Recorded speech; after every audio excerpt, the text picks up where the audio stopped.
Tammy Wynette's life was a tale of heartbreak, scandal, and twists so shocking it is impossible to believe they were not plucked from thin air.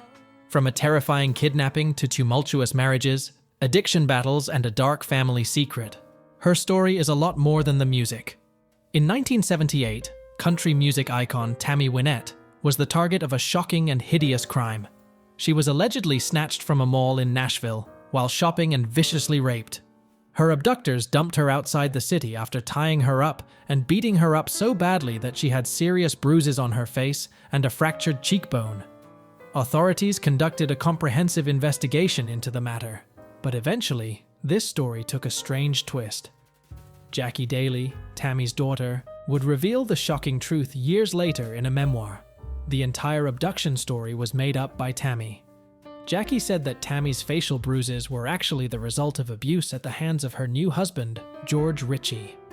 The news brought shockwaves among fans and the public alike, giving fresh context and ushering in further speculation surrounding Tammy Wynette's private life, a life that was marked by incredible success, but that was also interlinked with great pain, personal chaos, and heartbreak.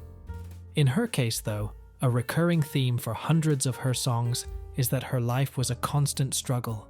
Even if her career was iconic and her voice still smoky and strong, tantalizing fans, and she fought a number of personal demons which she had kept at bay from public view for years.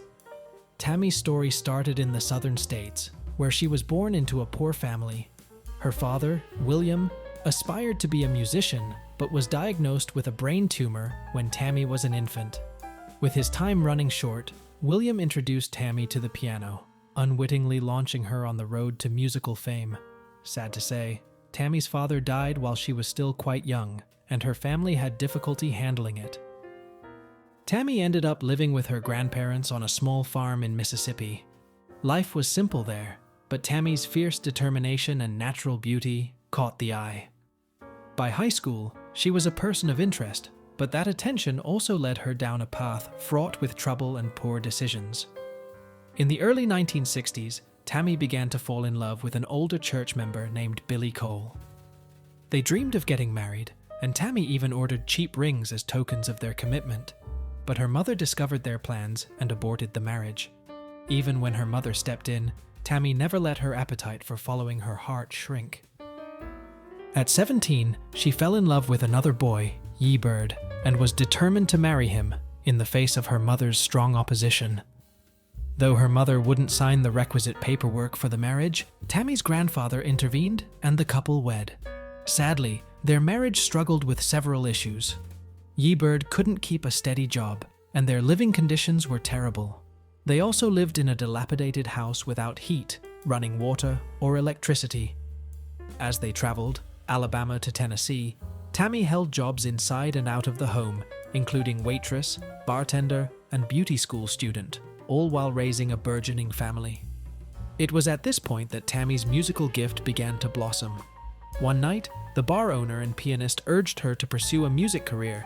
She would sing for customers at the bar. But her marriage to Ye Bird deepened into troubling adversity, despite the encouragement. Their frequent fighting, especially about his inability to hold down a steady job, wore down Tammy's mental and emotional health. Finally, after one knockdown drag-out fight too many, Tammy had a nervous breakdown and was hospitalized, where she was diagnosed with depression and received 12 doses of electric shock therapy. Tammy was determined to leave Ye Bird after her release. Her mother disapproved of her choice to get divorced, so Tammy took her daughters and fled to Birmingham, Alabama in secret. Her marriage to Ye lasted only a few more years, but was a painful and transformational period in Tammy's life. But just when she thought things couldn't get worse, Tammy had an additional grief-inducing realization. She was pregnant again, and her newborn daughter was diagnosed with spinal meningitis. This fresh burden came on top of stress that was already overwhelming her life.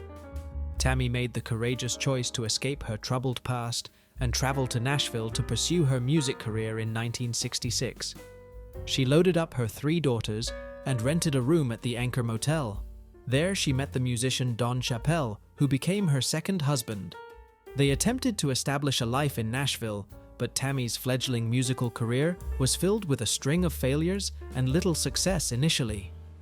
Tammy, after years of rejections, finally got her break when she signed with Epic Records. Her first single, Apartment Number 9, charted, but she did not hit the big time overnight. Tammy struggled a lot, particularly as a female in the male-dominated music scene. Her booking agent had difficulty getting shows, and promoters were often reluctant to book her. Nonetheless, Tammy's career began to take off. Her personal life, however, continued to be chaotic. Her marriage to Don Chappell ended, but before long, they were falling in love with another musician, George Jones.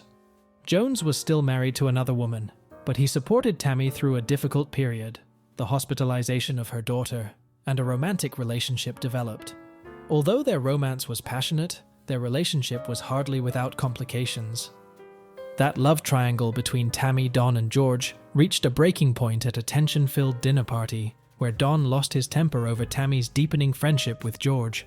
It ended with Don, in a rage, insulting Tammy and George to defend her, flipping the dinner table.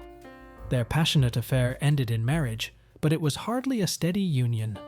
George's alcoholism brought turmoil to their marriage, and Tammy did everything she could to save him, including hiding his car keys to keep him from getting behind the wheel and driving while drunk. Unfortunate, their marriage ended in 1975 after much conflict. As if her personal life wasn't challenging enough, Tammy started experiencing serious health issues in the 1970s.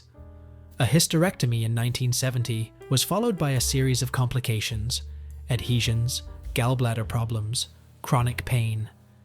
In order to deal with the chronic pain, Tammy started taking painkillers and soon after became addicted to Demerol. This addiction began getting out of control, and by the late 70s, it was ruining her life. Tammy's career kept climbing despite her personal demons. She was married for a fifth and final time in 1978 to the songwriter and producer George Ritchie. But this marriage was more violent than the others.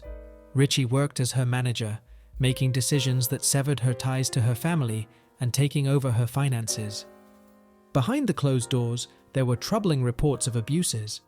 The memo explains that the kidnapping, which had started in 1978, were infamous at the time, was for that reason fabricated by Tammy, who was allegedly trying to cover up Ritchie's abuse. The whole story is murky. It complicated Tammy's already complicated life. Her struggles with addiction and her increasingly fraught marriage to Ritchie only deepened. Tammy's life was still spiraling downward, and her health was getting worse. No amount of surgery and no series of failed marriages could free her from the ravages of addiction and personal turmoil. Tammy Wynette died at 55 in 1998, on her sofa at home. Her death was abrupt, its cause blamed at first on a blood clot in her lung, though her family believed more nefarious forces were at work.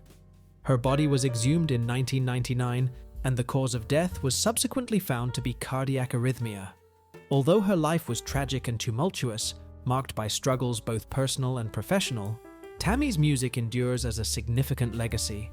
Despite overcoming tremendous obstacles and fighting her way to greatness, she is still an inspiration to many. Tammy Wynette has a story that will long be remembered for its resilience, strength, and heart.